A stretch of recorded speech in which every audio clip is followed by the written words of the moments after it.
Hello friends, accounting and finance management for bankers की कुछ और इंपॉर्टेंट क्वेश्चन आंसर्स को हम लोग डिस्कस करेंगे। ये वो क्वेश्चन है जो आपके मेमोरी बेस्ड भी है, मतलब ये ऑलरेडी आपके एग्जाम से पूछे गए थे, प्लस कुछ इंपॉर्टेंट क्वेश्चन आंसर्स जो कि पूछे जा सकते हैं उनको भी हम डिस्कस करेंगे। तो पहला क्वेश्चन आपका, व्हाट इज फिफो यानी कि first in first out cost. तो ये क्वेश्चन आपका ऑलरेडी पूछा गया था मई 2023 में। तो फिफो कॉस्ट का एक्जैक्टली मतलब क्या होता है, देखिए इसका एक मैंने आपके लिए एग्जांपल भी दिया है, तो एग्जांपल से आप इसको बहुत अच्छी तरह से समझ जाएंगे और आपको किसी भी टाइप का कंफ्यूजन नहीं रहने वाला। बट फिफो एक्जैक्टली होता क्या है, इसका जो डेफिनेशन है थ्योरी टर्म में यहाँ पे देखते हैं। ये कॉस्ट होती है actually, first in first out cost. अब ये किस टाइप की कॉस्ट है देखते हैं। The process differentiate between the cost of output of previous process and output of current process. मान लीजिए आप कोई प्रोडक्ट बना रहे हैं जो कि अलग अलग प्रोसेस से गुजर रहा है, पहले प्रोसेस ये है और फिर बाद का प्रोसेस ये है, ठीक है। अब आप क्या जानना चाह रहे हैं कि जो आपका आउटपुट बना पहले प्रोसेस में और करंट प्रोसेस में अभी जो आपको आउटपुट बना, तो उनकी प्राइजेस को आप डिफरेंशिएट करना चाह रहे हैं, ठीक है। जो प्रोसेस है, जब जैसे आप किसी भी प्रोसेस से किसी भी प्रोडक्ट को गुजारते हैं तो उसकी कॉस्ट आती है, ठीक है, उसकी कीमत आती है। वो जो कीमत आप वो जानना चाह रहे हैं कि पहले के प्रोसेस में कितनी उसकी कीमत पड़ी, अभी के प्रोसेस में कितनी कीमत पड़ी, ठीक है। एक वेटेड एवरेज कॉस्ट है, ये जो मेथड है आपका फीफो, उससे थोड़ा सा ज़्यादा डिफिकल्ट हो जाता है क्योंकि इसमें कॉस्ट की अलग अलग लेयर है, अलग अलग स्टेजेस से, अलग अलग प्रोसेस से आपका प्रोडक्ट गुजर रहा है। प्रोडक्ट वही है, ठीक है, प्रोडक्शन में अलग अलग स्टेजेस से गुजर रहा है, तो हर स्टेज में आपकी कॉस्ट की लेयर बनती जा रही है, डिफरेंट लेयर, जिसकी वजह से कैलकुलेशन थोड़ा सा डिफिकल्ट हो जाता है। FIFO costing is used when there are ongoing and significant change in product cost from one process or period। जब आपके एक प्रोसेस से दूसरे प्रोसेस में आपके प्रोडक्ट की कॉस्ट जो है चेंज होती जा रही है और आप जानना चाह रहे हैं कि कितनी इसकी एग्जैक्ट कॉस्ट कितनी पड़ी है, तो उसको आप कैसे कैलकुलेट करेंगे, ठीक है। तो थ्योरी तो हम लोगों ने पढ़ लिया है और आपको ज्यादा इसमें समझ में नहीं आया होगा। अभी हम एग्जाम्पल देखेंगे, उससे आपको जो थ्योरी वो भी समझ में आ जाएगी। देखिए एग्जाम्पल पे आ जाते हैं पहले। इमेजिन कीजिए if A company purchase 100 items for $10, ठीक है। कंपनी ने 100 आइटम्स खरीदे जिसमें एक की कीमत थी $10, ठीक है। फिर बाद में उसी कंपनी ने 100 आइटम्स फिर से और खरीदे, वही आइटम्स, कितनी कीमत है, $15। तो देखिए पहले जो 100 आइटम्स खरीदे थे उसकी कीमत थी $10, 10 रुपए ऐसे मान लेते हैं इसी कैलकुलेशन के लिए। तो 100 आइटम्स 10 रुपए में खरीदे, फिर बाद में उसने फिर से 100 आइटम्स और खरीदे, लेकिन कीमत बढ़ के कितनी हो गई है, $15 हो गई है, ठीक है। Then company sold 60 items. तो कंपनी ने क्या किया कि 60 आइटम्स बेच दिए अंडर FIFO मेथड। अब FIFO मेथड में क्या होगा, the cost of goods sold for each 60 items is assume. तो जो आपने गुड्स सोल्ड किया 60 आइटम्स, मान लीजिए आपने कितने में भी बेचा वो नहीं बताया। अब आप जो भी आपने 60 गुड्स सोल्ड किया, आप उसकी कॉस्ट जानना चाह रहे हैं कि उसको मान लीजिए हमने बेचा तो इतने में, पर उसकी कॉस्ट कितनी हमें पड़ी, ठीक है। उसका कॉस्ट प्राइस आप जानना चाह रहे हैं ताकि आप अपना प्रॉफिट कैलकुलेट कर सकें। प्रॉफिट क्या होता है कि कितने में हमने बेचा माइनस हमें कितनी की उसकी लागत पड़ी, कॉस्ट पड़ी। तो हमारा मेन जो फोकस है FIFO में वो कॉस्ट के ऊपर है कि हमें कितना खर्चा पड़ा। ये जो हमने 60 आइटम्स बेचे हैं, तो क्या इसको हम लोग पुराने वाले के 10 रुपए के हिसाब से कैलकुलेट करें या 15 के हिसाब से, हम कौन सा रेट माने कि कौन सी कॉस्ट हमें लागत पड़ी, ठीक है। तो देखिए FIFO मेथड क्या कहता है, फर्स्ट इन फर्स्ट आउट, मतलब जो पहले आया था उसको पहले बाहर करना है। तो जो 100 आइटम्स है, आपने पहले कौन से खरीदे थे, ये तो हमने बाद में खरीदे थे ना, लेटर भी लिखा है यहाँ पे, ये हमने बाद में खरीदे थे, पहले हमने जो है ये 100 आइटम्स खरीदे। तो ऐसा FIFO मेथड में ऐसा अज्यूम किया जाएगा कि जो आपने 60 आइटम्स बेचे हैं उसमें जो है आपको जो उनकी कॉस्ट प्राइस पता करनी है, आपको FIFO मेथड से करनी है, फर्स्ट इन फर्स्ट आउट। तो ये जो है आपने पहले कौन से खरीदे थे, पहले आपने कौन से, पहले हमने ये खरीदे थे, फिर बाद में ये खरीदे थे।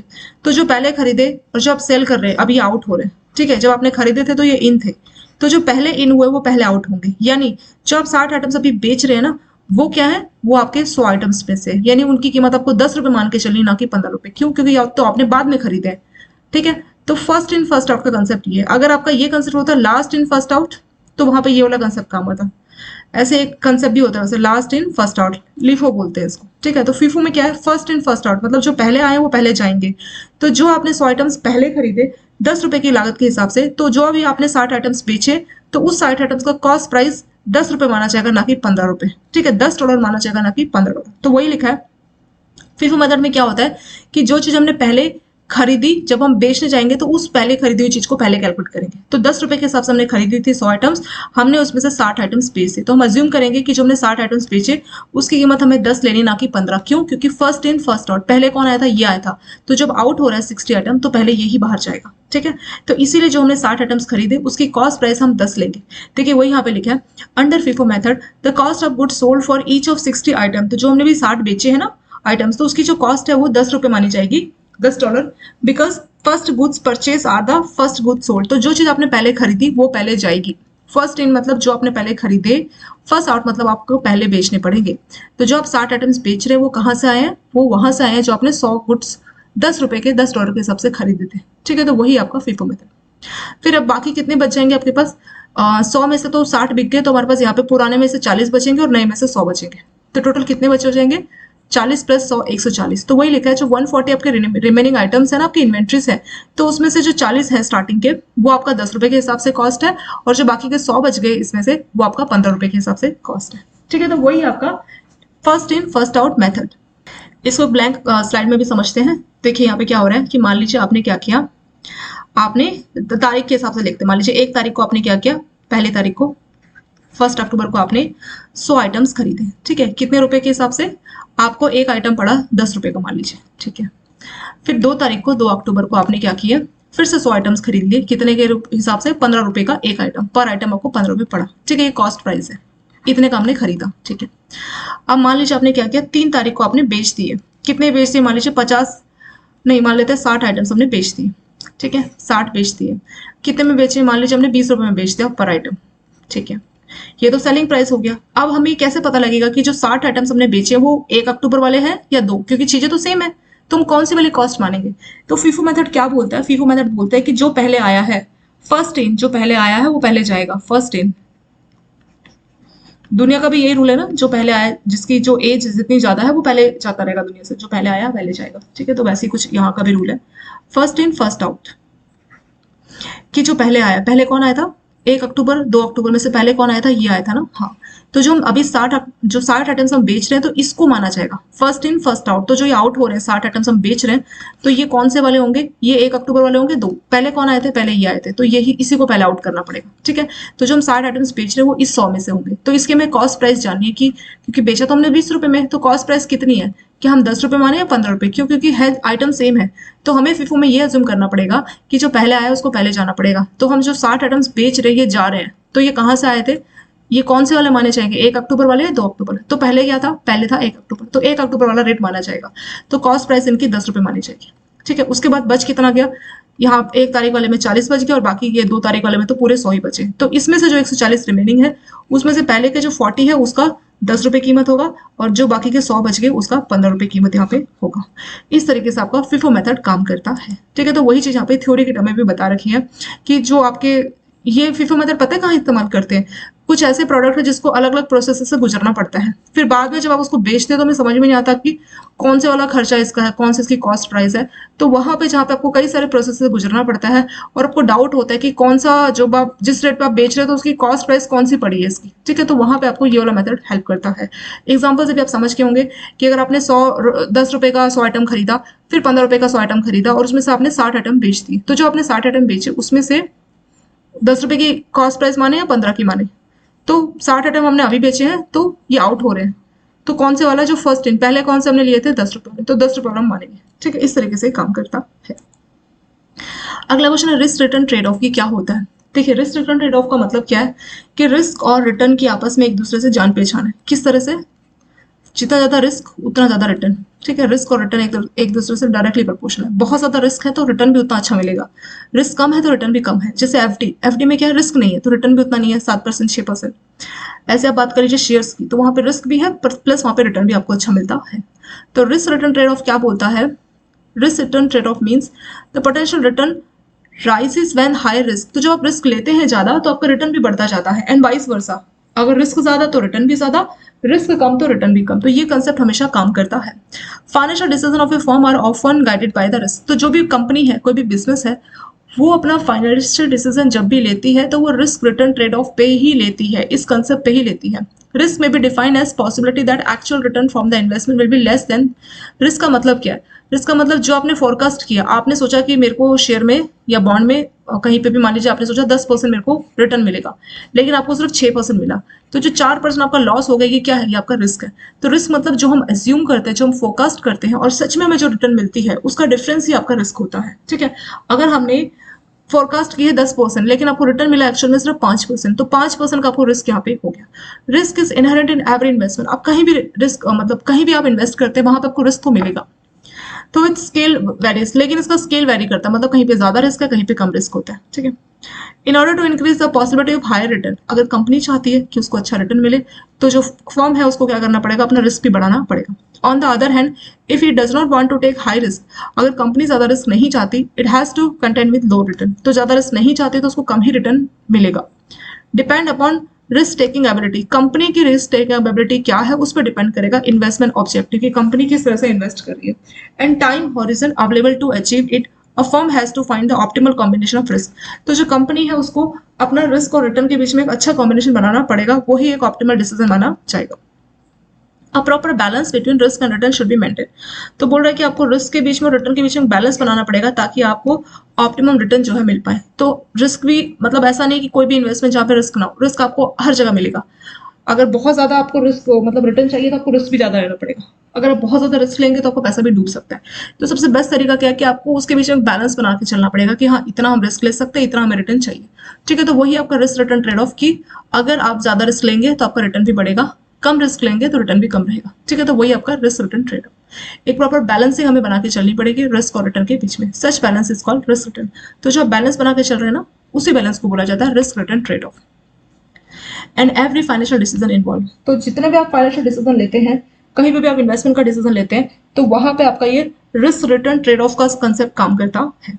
ठीक है, जो हम बैलेंस बनाते हैं अपने रिस्क और रिटर्न के बीच में, उसी बैलेंस को रिस्क रिटर्न ट्रेड ऑफ बोला जाता है।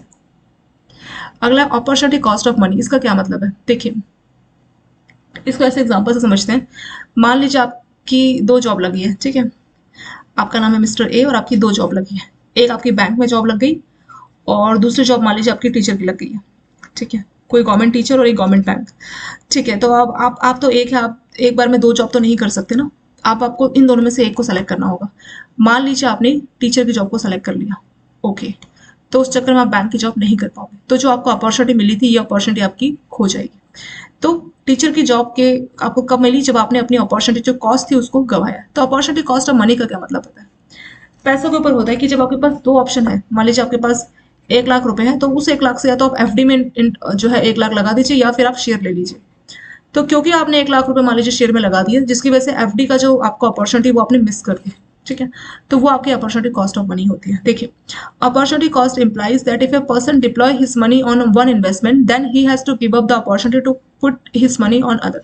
तो बोल रहे जब आप एक इन्वेस्टमेंट में अपना पैसा लगाते हैं तो आपको दूसरी जो अपॉर्चुनिटी है उसको खोना पड़ता है। मतलब आप पैसा हर जगह नहीं लगा सकते ना, आपने मान लीजिए 1 लाख है, आपने शेयर में अपना पैसा लगा दिया, तो अगर आप उस पैसे को एफडी में भी लगा सकते थे, वो अपॉर्चुनिटी थी, बट आप अपने पैसे को सब जगह नहीं लगा सकते, तो आपने क्या किया, 1 लाख के शेयर्स ले लिए, तो जिसकी वजह से आपकी जो अपॉर्चुनिटी है एफडी में लगाने की पैसे की या कहीं और इन्वेस्टमेंट की, तो वो अपॉर्चुनिटी आपसे खो जाती है, वही आपका opportunity cost of money.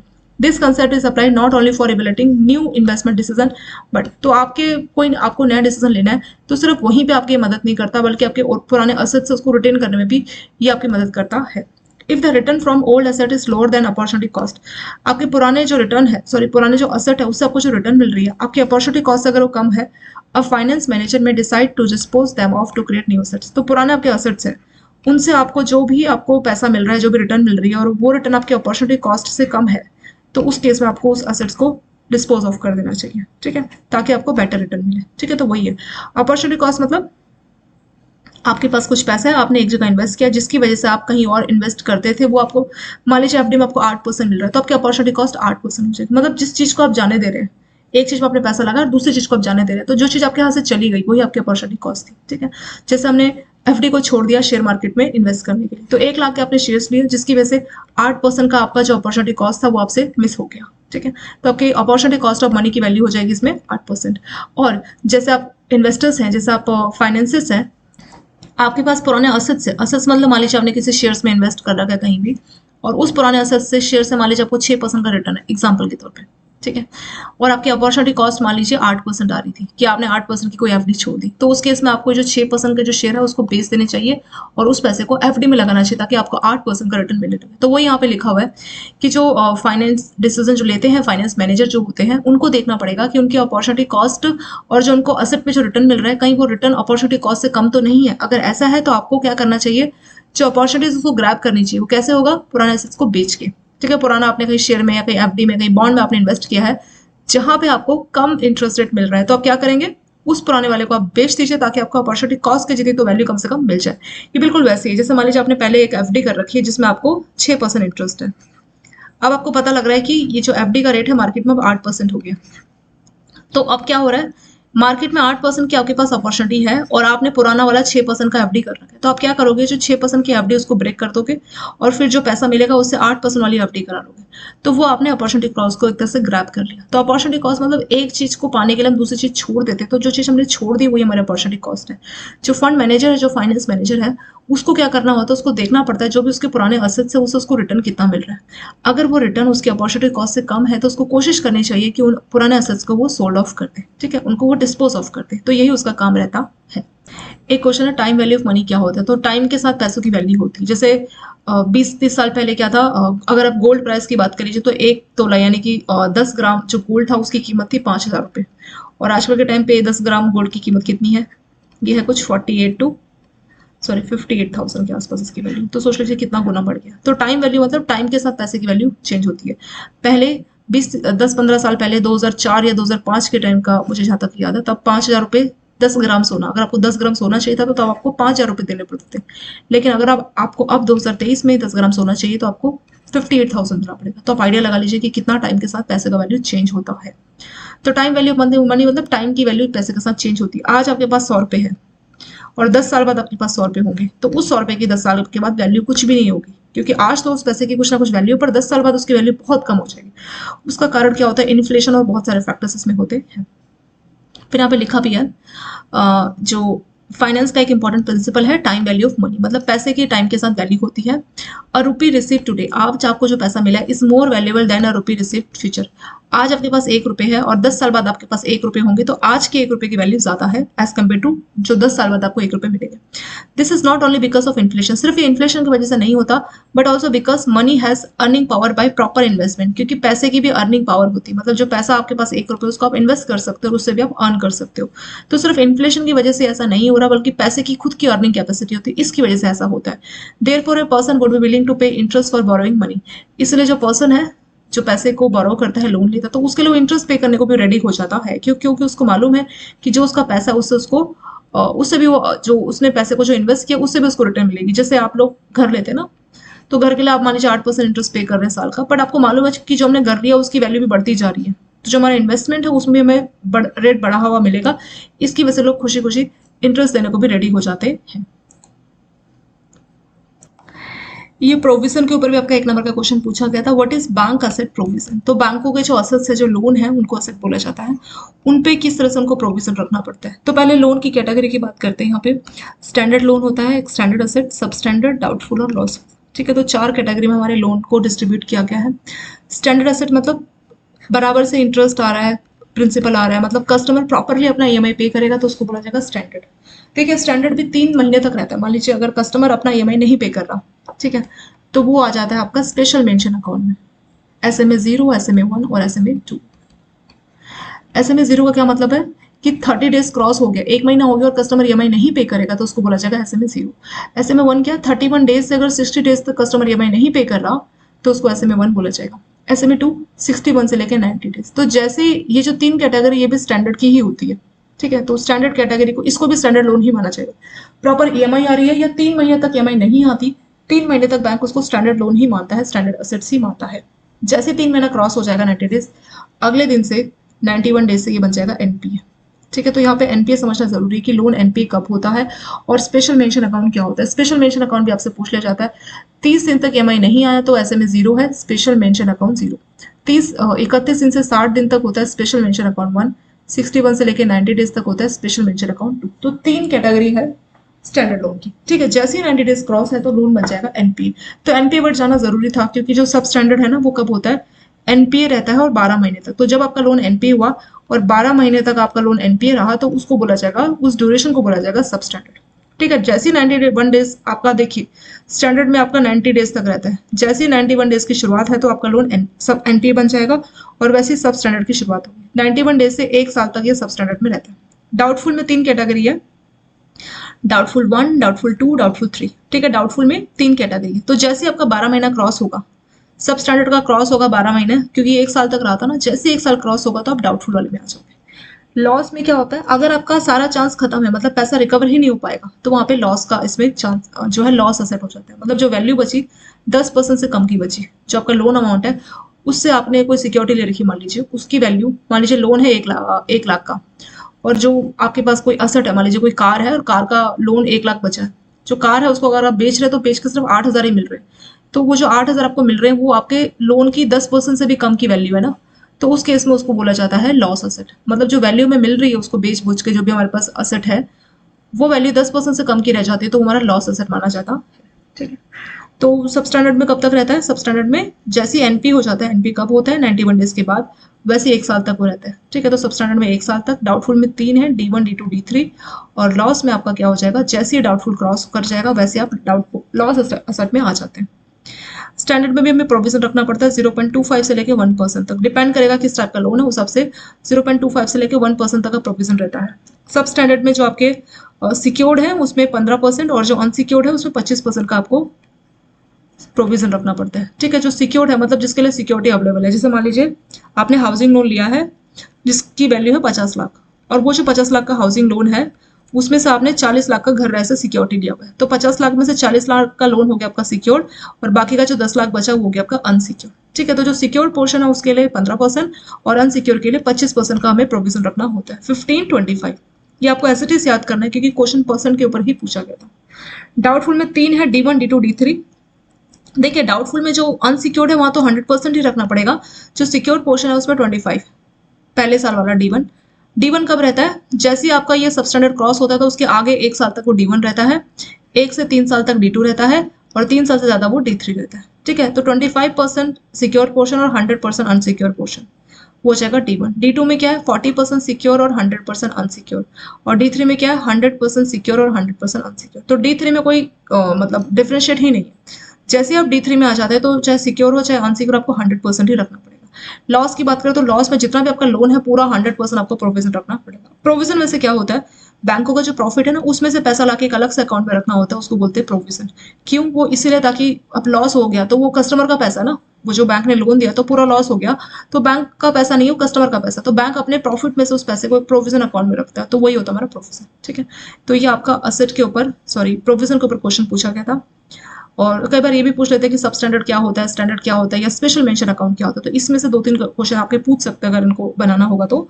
Special mention account आपका स्टैंडर्ड का ही पार्ट है, 3 महीने तक SMA 0, 1, 2 आपका स्टैंडर्ड रहता है, और ये 3 महीने तक चलता है। ठीक है, 90 डेज, जैसे 90 डेज क्रॉस करेगा तो आप सब स्टैंडर्ड में आ जाएंगे, एनपीए में आ जाओगे, और एनपीए में 1 साल तक आप सब स्टैंडर्ड में रहते हैं। डाउटफुल में 3 कैटेगरी है, D1 D2 D3। D1 1 साल तक रहता है, मतलब जैसे आप सब स्टैंडर्ड क्रॉस करोगे ना तो आप D1 में आ जाओगे, और D2 में कब आ जाओगे, उसके 1 से 3 साल तक, और 3 साल से ज्यादा आपका D3 इसमें हो जाएगा।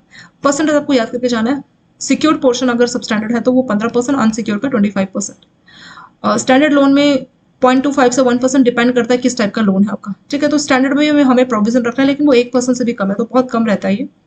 और डाउटफुल में D1 में सिक्योर्ड पोर्शन में 25%, अनसिक्योर्ड में तो कोई डिफरेंशिएट ही नहीं, अगर अनसिक्योर्ड है तो पूरा 100% रखना पड़ेगा, और लॉस है तो भी पूरा 100% रखना पड़ेगा, ये चाहे सिक्योर्ड हो चाहे अनसिक्योर्ड, उससे कोई मतलब नहीं। यहाँ पे अनसिक्योर्ड पोर्शन का 100% है, यहाँ पे सिक्योर का D1 में सिक्योर 25%, अनसिक्योर 100%, D2 में सिक्योर 40%, अनसिक्योर 100%, और D3 में आपका 100% इसमें प्रोविजन इसमें रहेगा। एक इजी स्लाइड में समझते हैं। देखिए जो लोन है ना, 3 महीना 90 डेज क्रॉस कर जाएगा, कस्टमर ने 90 डेज हो गया क्रॉस करके कुछ भी EMI नहीं पे कर रहा तो उसका एनपीए बन जाएगा। ठीक है, आगे के 1 साल तक वो एनपीए में रहता है, अगर एनपीए 90 डेज से लेके आगे के 1 साल तक वो सब स्टैंडर्ड कैटेगरी रहेगा। ठीक है, 90 डेज क्रॉस कर गया, 90 डेज से आगे के 1 साल तक वो सब स्टैंडर्ड में रहता है, फिर सब स्टैंडर्ड से आगे वो डाउटफुल में चला जाता है। ठीक है, सब स्टैंडर्ड से अगला स्टेज है डाउटफुल। डाउटफुल में 3 है, D1 D2 D3। जैसे सब स्टैंडर्ड क्रॉस करेगा उसके 1 साल तक D1 में रहेगा, 1 से 3 साल तक D3, और 3 साल से ज्यादा 1 साल तक सब स्टैंडर्ड क्रॉस किया ना 1 साल के बाद, तो 1 साल के बाद का 1 साल D1 में है, उसके 1 से 3 साल तक D2 में है, और उसका 3 साल से ज्यादा D3 में। अगर पूरा ही वैल्यू उसका लॉस हो गया तो आपका मतलब रिकवरी का कोई चांस ही नहीं, तो हमारा लॉस असेट बच जाएगा। प्रोविजन की बात थी कि जो सब स्टैंडर्ड है उसमें सिक्योर में 15%, अनसिक्योर में 25% का प्रोविजन रहता है। D1 में 25% सिक्योर का, 100% अनसिक्योर का। D2 में 40% सिक्योर का और 100% अनसिक्योर का। D3 में सिक्योर अनसिक्योर दोनों का 100%, लॉस में 100%। तो इस तरह से आपको याद करके जाना चाहिए। ये प्रोविजन को लेके इसको लेके पूछ सकते हैं। और कई बार स्पेशल मेंशन अकाउंट पूछता है, तो 90 डेज के बाद तो वो एनपी होता है, 90 डेज से पहले वो स्पेशल मेंशन अकाउंट होता है। ठीक है, स्पेशल मेंशन अकाउंट जिसको एसएमए बोलते हैं। एसएमए में 3 कैटेगरी, एसएमए 0, एसएमए 1, एसएमए 2। पहले 30 दिन तक अगर ईएमआई नहीं पे करेगा तो एसएमए 0, 31 दिन से 60 दिन तक एसएमए 1, 61 से 90 तक एसएमए 2, और जैसे ही 90 डेज क्रॉस करता है तो वो एनपी बन जाता है। इस तरह से इसका कैलकुलेशन काम करता है। अगला क्वेश्चन है what is zero based budgeting. Zero based budget का क्या मतलब होता है? देखिए, जब भी आप बजट बनाते हैं तो पुराने बजट को ध्यान में रख के बनाते हैं ना। मान लीजिए किसी ब्रांच ने अपना 5 करोड़ का बजट हासिल किया, तो हर कोई सोचता है कि चलो इस बार 5 करोड़ है तो अगले साल का 6 करोड़ रखते हैं। क्यों? क्योंकि पुराने बजट को ध्यान में रख के नया बजट बनाते हैं नए साल का। ठीक है, किसी ब्रांच ने 2022 में 5 करोड़ का बजट लिया तो 2023 का उसका बजट 6 करोड़ रख दिया। 23 से मान लीजिए 6 करोड़ हासिल कर लिया तो 24 का 7 करोड़ रख दिया। तो इसमें क्या हो रहा है, पुराने बजट को देख के एक नया बजट बनाया जा रहा है। लेकिन जीरो बेस्ड बजट में क्या होता है, आपने पिछले साल कितना प्रॉफिट हासिल किया, कितना बजट हासिल, उससे कोई मतलब नहीं है। मतलब पुराने बजट को ध्यान में नहीं रखना। जो आप नया बजट बना रहे हो वो इस तरह से बना रहे हो कि पुराने बजट का कोई रोल ही नहीं है, तो उसको बोला जाएगा जीरो बेस्ड बजट। ठीक है, तो यहाँ पे इन्होंने एग्जाम्पल भी दिया है, फिर इसको हम रीड करेंगे। पहले एग्जाम्पल देख लेते हैं, इस रहेगा। A company which has achieve a sale of 50 crore. एक कंपनी ने 50 करोड़ की सेल हासिल की। May budget for 10% increase in sale. अब इस बार 50 करोड़ की सेल हुई तो अगले साल 10% और बढ़ा दी जाएगी। ठीक है, इस तरह से कंपनी ने अगर बजट बनाया, ये नॉर्मल बजट है। In a process of base of 50 crore has been used to form a budget. तो इसमें क्या हो रहा है कि जो 50 करोड़ की आपने सेल्स हासिल की, इसको एक मतलब बेस माना गया और फिर आपका 10% इंक्रीज करके इस साल का बजट बनाया गया। अगर हम बात करें जीरो बेस बजट की, in zero base budgeting the process start from scratch. तो यहाँ पे शुरुआत जीरो से हो रही है। एंड पोटेंशियल फॉर कंपनीज जज विदाउट एनी। तो पुराना जो डेटा है उससे उसको कोई मतलब नहीं है। कंपनी को आप कोई डेटा बोल दीजिए कि ये आपको बजट हासिल करना, और पुराने डेटे से उसको कोई मतलब ही नहीं है। मतलब यहाँ पे कंपनी का जो इमेंस पोटेंशियल है उसको हासिल करने की, उसको एक्सट्रैक्ट करने की कोशिश की जा रही है। अब आपने किसी ने 50 करोड़ की सेल्स की तो आपने बोला चलो इस बार 50 करोड़ का 10% बढ़ा के सेल करना, तो वहां पे जो इंप्लॉयज उनके दिमाग में रहेगा सिर्फ 10% सेल्स बनाने पर। आपने बिना पुरानी चीज को ध्यान में रखे कोई बजट बना दिया, कोई नया बजट बनाता है जिसको पुराने से कोई मतलब ही नहीं है, तो लोगों को उस नए बजट को हासिल करने के लिए पूरी ट्राई करनी पड़ेगी, तो उसका उन पर ज्यादा इम्पैक्ट पड़ता है। तो जीरो बेस्ड बजट का मतलब क्या है, देखिए, the concept of zero based budgeting is radically different concept of planning for future. तो फ्यूचर एक्टिविटीज के लिए एक डिफरेंट प्लान रहता है compare to conventional. Conventional budgeting में क्या होता है कि पुराना बजट को ध्यान में रखे कि पुराना बजट 50 करोड़ है तो 10% सेल बढ़ा लेना। तो इस तरह से पुरानी चीज को ध्यान में रख के बजट बनाया जाता था, वो था आपका कन्वेंशनल। पर जीरो बेस्ड बजटिंग में ऐसा नहीं है, बिल्कुल ही डिफरेंट कंसेप्ट है। As a name suggest, zero based budgeting is budgeting from beginning without any reference. तो हमें कोई भी बेस नहीं लेना, किसी भी बेस को ध्यान में रखे कोई भी बजट नहीं बनाना, हमें अपने हिसाब से जो है बनाना है, स्क्रैच से शुरुआत करनी है, जीरो से शुरुआत करनी है। ठीक है, उस हिसाब से आपको अपना बजट बनाना है, कोई पुराने डेटा को आपको इसमें यूज नहीं करना, वही आपका zero based budget. Next question आपका what is cost accounting. Cost accounting क्या होता है? Cost accounting is defined by institute of management accounting. तो इन्होंने डिफाइन किया है, किसने? इंस्टीट्यूट ऑफ मैनेजमेंट अकाउंटिंग ने, कि कॉस्ट अकाउंटिंग क्या है। It is a systematic set of procedures for recording and reporting measurement of cost of manufacturing goods and performing services in aggregate and detail। तो जैसे आप कोई गुड्स मैन्युफैक्चर कर रहे हैं या कोई आप सर्विसेज दे रहे हैं, तो उसमें आपकी कितनी कॉस्ट आ रही है, तो उसको रिकॉर्ड करना और उसको रिपोर्ट करना, वही आपका कॉस्ट अकाउंटिंग। ठीक है, जैसे आप कोई गुड्स मैन्युफैक्चर कर रहे हैं तो गुड्स बनाने के लिए आपको रॉ मटेरियल चाहिए।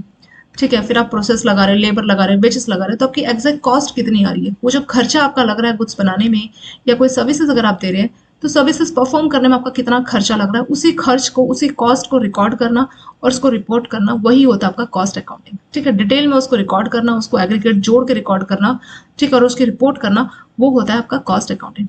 It include method of recognizing, classifying, allocating and aggregating and reporting such cost and comparing with standard cost।